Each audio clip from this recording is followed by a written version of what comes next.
歡迎收睇今晚香港對孟加拉嘅亞洲盃外圍賽報導。今日係10月14號，香港主場在啟德體育園迎戰孟加拉隊。今日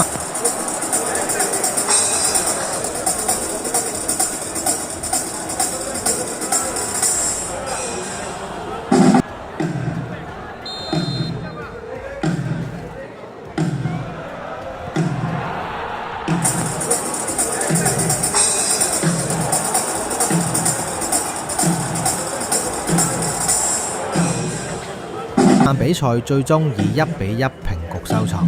香港喺33分鐘時獲得一記點球，原因係塔里克卡茨犯規拉倒費蘭蘭多佩雷拉，馬肖奧華冷靜將皮球打入門將對刺，成功破網。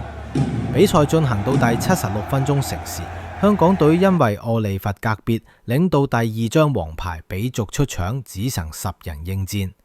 第84分鐘時，孟加拉隊把握機會，拉奇布夏佐恩喺禁區內完成精彩射門扳平比分。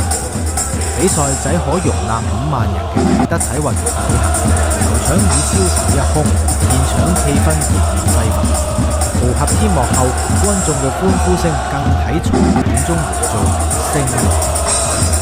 喺首回合於達卡中向嘅比賽中，香港以4-3跪裂比賽力壓孟加拉上出。孟加拉因為嗰場比賽中嘅失誤付出咗代價。今晚快到香港主場，佢哋確再次喺後半場展現強勢反撲，將比賽拉回平局。香港教練 Ashley Westwood 喺台前記者會中強調，主隊對於次私恩牌非常照告，否認有等咩不公平對待。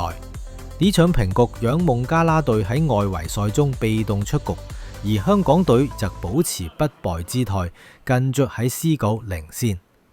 對於孟加拉嚟話，佢哋必須喺剩餘比賽中全勝，並寄望其他組別比賽結果幫助自己。而香港若能延續強勢，晉級希望大有可能。感謝各位觀眾收睇今日嘅賽事報導。若你喜歡我哋嘅內容，請訂閱 A2CTV24，點讚、留言並分享支持我哋。下次比賽見，我哋會持續為您帶來完整第一手嘅足球現場報導，加嘅啞喊聲會喺場館入面圍塔，聲量會放大好多倍。想象下5萬個香港球迷同一時間也喊香港加油，個場面會有幾壯觀。香港足總主席霍偉山表示，今晚會有全新